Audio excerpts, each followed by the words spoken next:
Hello students, welcome to greenfield study চ্যানেলের পক্ষ থেকে আপনাদেরকে জানাই আন্তরিক শুভেচ্ছা ও ভালোবাসা। তো আজকে আমি তোমাদের সাথে শেয়ার করব পশ্চিমবঙ্গ মধ্যশিক্ষা পর্ষদের দশম শ্রেণীর রায় ও মার্টিন প্রশ্নবিচিত্রা সলভ 2026। তো 2026-এ যারা মাধ্যমিক দেবে তো তাদের জন্য তো ফার্স্ট সামেটিভ এভলিউশনের যে বাংলার যে 3 নম্বর কোশ্চেনটি বালুরঘাট গার্ল হাই স্কুল, তো এই কোশ্চেনটি এখন আমরা আলোচনা করব। তো এর পেজ নম্বর হলো 4।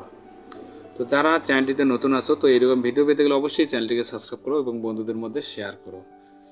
তো প্রথমেই আমরা আলোচনা করব 1 নম্বর, ঠিক উত্তরটি বেছে নিয়ে লেখো। যেমন তপনের মেসোমশাই পেশায় একজন কি ছিলেন? কলেজের প্রফেসর ছিলেন। শিশুদের সব কোথায় পড়ে আছে? তো শিশুদের সব পড়ে আছে কাছে দূরে। গ হবে সঠিক উত্তর। লেখকের হাতে ছাড়া আর কারো হাতে কি নেই? তো এখানে কলম নেই আর কি। ওকে। কারক হলো ক্রিয়াপদের সাথে নামপদের সম্পর্ক, না নামপদের সাথে বিভক্তির সম্পর্ক, না ক্রিয়াপদের সাথে বিভক্তির সম্পর্ক, না একটি নামপদের সাথে অন্য নামপদের সম্পর্ক। তো এখানে সঠিক উত্তরটি হবে ক, ক্রিয়াপদের সাথে নামপদের সম্পর্ক। এরপরে 5 নম্বর, বন্ধুগণ আমার কথা শুনুন। এখানে বন্ধুগণ পদটি হলো কি? সম্বন্ধ পদ, না সম্বোধন পদ, না কর্মকারক, না কোনোটিই নয়। তো এখানে সঠিক উত্তরটি হবে খ, সম্বোধন পদ। তো এরপরে আমরা আলোচনা করব 2-এর, 3-এর, 4-এর, 5-এর, 6-এর। তো পিডিএফ আকারে আলোচনা করব। তো যারা পিডিএফটি ডাউনলোড করে নিতে পারো অবশ্যই ডেসক্রিপশন বক্সে দেওয়া থাকবে, তো তোমরা সেখান থেকে পিডিএফ লিঙ্ক দেওয়া থাকবে আর কি, সেখান থেকে তোমরা ডাউনলোড করে নিতে পারো। তো বন্ধুরা, এরপরে আমরা আলোচনা করব বালুরঘাট গার্লস হাই স্কুলের। তো পেজ নম্বর হলো 4। তো বাংলা ফার্স্ট সামেটিভ এভলিউশনের তো 2-এর দাগের কোশ্চেনগুলি। তো কম বেশি 20টি শব্দের মধ্যে উত্তর লিখতে হবে। তো কথাটা শুনে তপনের চোখ মার্বেল হয়ে গেল। তপনের চোখ মার্বেল হয়ে গেল কেন? লেখকরা ভিন জগতের প্রাণী, এটিই ছিল তপনের ধারণা, কিন্তু তার নতুন মেসোমশাই একজন লেখক শুনে বিস্ময়ে তপনের চোখ মার্বেল হয়ে গেল। তো আধুনিক যুগে নিবের কলম ব্যবহার করতেন কোন বিখ্যাত বাঙালি লেখক? আধুনিক যুগে নিবের কলম ব্যবহার করতেন বিশিষ্ট বাঙালি লেখক রবীন্দ্রনাথ ঠাকুর। তিনি হাতে লেখা চিঠি ও পাণ্ডুলিপি প্রস্তুত করতেন। সে জানতো না, কার কি না জানার কথা বলা হয়েছে? সে জানতো না, এখানে কবির না জানার কথা বলা হয়েছে। কবি জানতেন না তার লেখা একদিন মানুষের ভালোবাসা পাবে। তো 2-এর 4 নম্বর কোশ্চেনটি, প্রযোজক কর্তা কাকে বলে? যে কর্তা নিজে কাজ না করে অন্যকে দিয়ে কাজ করিয়ে নেন তাকে প্রযোজক কর্তা বলে। প্রযোজক কর্তার উদাহরণ, শিক্ষক ছাত্রদের ব্যাকরণ পড়াচ্ছেন, মা শিশুকে চাঁদ দেখাচ্ছেন। দেশ মাটি দিয়ে গড়া নয় মানুষ দিয়ে গড়া। নিম্ন রেখা পদটির কারক ও বিভক্তি নির্ণয় করো। তো এখানে মাটি দিয়ে হবে, এখানে আন্ডারলাইন থাকবে। তো মাটি দিয়ে এটি করণ কারক এবং তৃতীয় বিভক্তিতে আছে দিয়ে। তো বিশ্লেষণটা এখানে আমরা বিশ্লেষণটা দেখতে পারি যে কারক করণ কারক যার মাধ্যমে কাজ সম্পন্ন হয়, বিভক্তি হলো তৃতীয় বিভক্তি যেটা দিয়ে। এরপরে 3-এর দাগের দেখো 60টি শব্দের উত্তর দিতে হবে। তো মেশোর উপযুক্ত কাজ হবে সেটা কার মেশো, তার উপযুক্ত কাজ কি?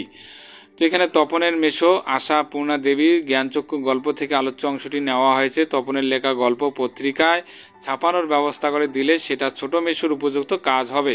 উপযুক্ত কাজটা কি? তো তপন একটা গল্প লিখেছিল ছোট মাসি, সেই গল্পটি ছাপানোর উদ্দেশ্যে তপনের ছোট মেশোর হাতে দেয়। মেশো গল্পটি পড়েন এবং বলেন যে একটু কারেকশন করে দিয়েই সেটি ছাপাতে দেওয়া চলে। তপনের উদ্যোগে উৎসাহ দিতে ছোট মাসি তার স্বামীকে গল্পটি ছাপিয়ে দিতে অনুরোধ করে এবং ছোট মাসির মতে সেটাই হবে তার স্বামী অর্থাৎ তপনের ছোট মেশোর উপযুক্ত কাজ। 3-এর 2 নম্বর কোশ্চেনটি দেখো, আমরা ফিরেছি দৌড়ে দৌড়ে। আমরা কারা? তাদের সম্পর্কে এই কথা বলার কারণটা কি? তো আমরা কারা? আমরা বলতে দেশ হারানো মানুষদের বোঝানো হয়েছে। তাদের সম্পর্কে এ কথা বলার কারণ কি? তারা নিজের দেশ ও ভিটেমাটি হারিয়ে বিভিন্ন জায়গায় ঘুরে বেরিয়েছে। একসময় তারা আশ্রয়ের জন্য দরজায় দরজায় ঘুরেছে, কিন্তু কোথাও স্থায়ীভাবে থাকতে পারেনি। তাদের জীবন ছিল অনিশ্চয়তা, কষ্ট, উদ্বাস্তু হওয়ার যন্ত্রণা। তাই কবিতায় তাদের এই দুর্দশার কথা বলা হয়েছে। এরপরে 4-এর দাগের দেখো, কম বেশি 150টি শব্দ উত্তর দিতে হবে। তার চেয়ে দুঃখের কিছু নেই, তার থেকে অপমানের। দুঃখ আর অপমান এর কারণ কি? এই দুঃখ আর অপমান দূর করতে উদ্দিষ্ট ব্যক্তি কি সংকল্প গ্রহণ করেছিল? তো দুঃখ আর অপমানের কারণ আশাপূর্ণা দেবীর জ্ঞানচক্ষু গল্পের প্রধান চরিত্র। তপনের ধারণা ছিল লেখকরা কোনো সাধারণ মানুষ নন, আকাশ থেকে পড়া অতি মানবিক কোনো প্রতিভা। তপনের এই ধারণা দূর হয় তার নতুন মেশোকে দেখে। লেখক হওয়ার প্রবল ইচ্ছা তার মনেও জেগে ওঠে। মামার বাড়িতে বসেই তপন লিখে ফেলে একটা গল্প। মেশো প্রতিশ্রুতি দেন সন্ধ্যাতারা পত্রিকায় তিনি সেটা ছাপিয়ে দেবেন, কিন্তু ছাপানো গল্পটা পরে তপন হতবাক হয়ে যায়। গল্পের প্রতিটি লাইন নতুন করা। ছোট মেশো সংশোধনের নামে গল্পটি নতুন করে লিখে দিয়েছেন। তার মধ্যে তপন নিজেকে একেবারেই খুঁজে পায় না। তার মনে হয় লেখাটা তার নয়। নিজের লেখার আমূল পরিবর্তন দেখে তপন দুঃখ পায় ও অত্যন্ত অপমানিত বোধ করে। এরপরে দেখো পয়েন্ট, গৃহীত সংকল্পগুলো কী ছিল। দুঃখ আর অপমান থেকে তপন নতুন এক অভিজ্ঞতা লাভ করে। তপন সংকল্প করে ভবিষ্যতে সে যদি কখনো লেখা ছাপতে দেয়, তাহলে সে নিজেই পত্রিকা সম্পাদকের কাছে দিয়ে আসবে। তাতে ছাপা হোক বা না হোক তার দুঃখ নেই। কেউ তো আর বলতে পারবে না যে অমুক তপনের লেখা ছাপিয়ে দিয়েছে। আত্মমর্যাদা সম্পন্ন তপন আরও বুঝেছিল অপরের সাহায্য নিয়ে কখনোই লেখক হওয়া যায় না। এরপরে দেখো সব চূর্ণ হয়ে গেল, জলে গেল আগুনে। সব বলতে কি বোঝানো হয়েছে, তা কিভাবে আগুনে জলে যায় আলোচনা করো। তো সব বলতে এখানে বোঝানো হয়েছে জীবনের স্বপ্ন, স্বাদ, আশা, প্রেম, ভালোবাসা ও সৃষ্টিশীলতার আকাঙ্ক্ষা। এই সবেই এখানে সব শব্দের মধ্যে বোঝানো হয়েছে। তো অসুখী একজন কবিতার হৃদয়ের সমস্ত আবেগ, কষ্ট ও অনুভূতি দিয়ে গান রচনা করেছিলেন, কিন্তু তার সেই গান কেউ গ্রহণ করেনি, বুঝতে পারেনি বা মূল্য দেয়নি। তা কিভাবে আগুনে ও জলে যায়। তো যখন কোনো মানুষের শ্রম, স্বপ্ন, আবেগ, ভালোবাসা বা সৃষ্টিশীলতা অবহেলিত হয়, তখন তা ধ্বংস হয়ে যায়। কবির গানের কথা কেউ শোনেনি, কেউ সেগুলোর গুরুত্ব দেয়নি, ফলে তার সমস্ত সাধনা যেন জলে গেল বা আগুনে পুড়ে ছাই হয়ে গেল। অর্থাৎ তার সৃষ্টি মূল্যহীন হয়ে গেল এবং সমস্ত আশার অবসান ঘটল। তো এই লাইনটি কবির হতাশা, দুঃখ, মানসিক যন্ত্রণা প্রকাশ করে। তিনি অনুভব করেন যে তার গান, যা তার হৃদয়ের গভীর থেকে এসেছে, সেটি উপেক্ষিত হওয়ার সব যেন চূর্ণ বিচ্ছিন্ন হয়ে গেছে।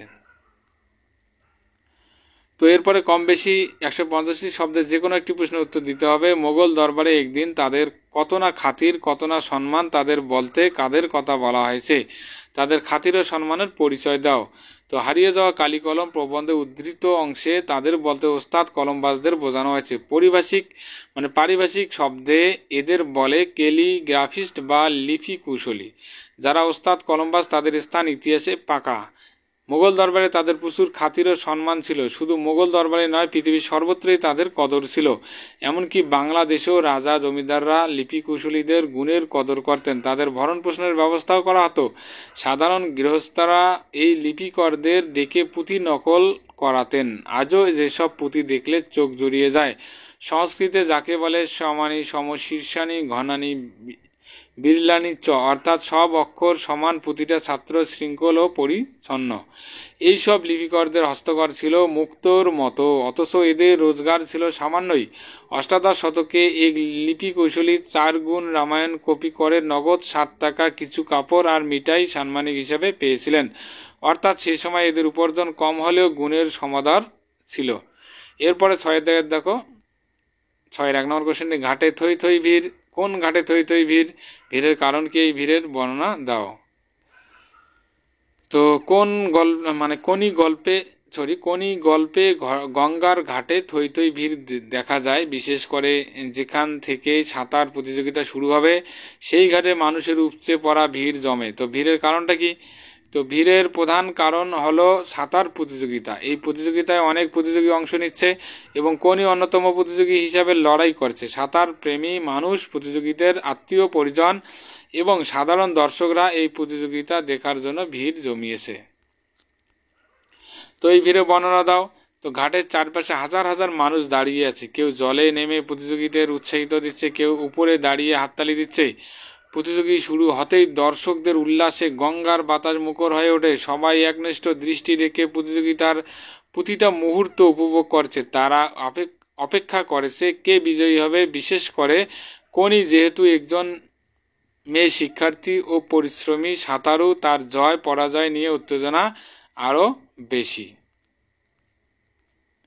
তো এরপরে বন্ধুরা চলিত গদ্যে অনুবাদ করব। এখানে the teachers are regarded as the backbone of the society. শিক্ষকরা সমাজের মেরুদণ্ড হিসেবে বিবেচিত। The build the future citizens of country, তারা দেশের ভবিষ্যৎ নাগরিক গড়ে তোলে। They love students as their children, তারা ছাত্রদের সন্তানের মতো ভালোবাসে। The teachers always encourage and inspire us to be good and great in life, শিক্ষকরা সর্বদা আমাদের জীবনে ভালো এবং মহান হতে উৎসাহিত করেন এবং অনুপ্রাণিত করেন। তো বন্ধুরা, তাহলে আজকে আমরা এই পর্যন্ত বাংলা ফার্স্ট সামেটিভ এভলিউশনের কোশ্চেনগুলি আলোচনা করলাম। তো 3 দাগের যে বালুরঘাট গার্লস হাই স্কুলটি আলোচনা করলাম, এরপরে নেক্সট আমরা আলোচনা করব Bankura mission girls high school SS. তো বন্ধুরা, যদি নতুন হয়ে থাকো অবশ্যই চ্যানেলটিকে সাবস্ক্রাইব করো এবং বন্ধুদের মধ্যে শেয়ার করো। আর যারা আগের বা পরের ভিডিওগুলি দেখতে চাও তো অবশ্যই ভিডিওটি ডেসক্রিপশন বক্সে একটি প্লে লিস্টের লিঙ্ক দেওয়া আছে, তো তোমরা সেখানে গিয়ে আগের বা ভিডিওগুলি দেখতে পারো এবং পিডিএফটি ডেসক্রিপশন বক্সে লিঙ্ক দেওয়া আছে, তো ডাউনলোড করে নিতে পারো। তো বন্ধুরা, তাহলে আজকে এই পর্যন্ত, সবাই ভালো থাকবে, হ্যাপিনেস ডে।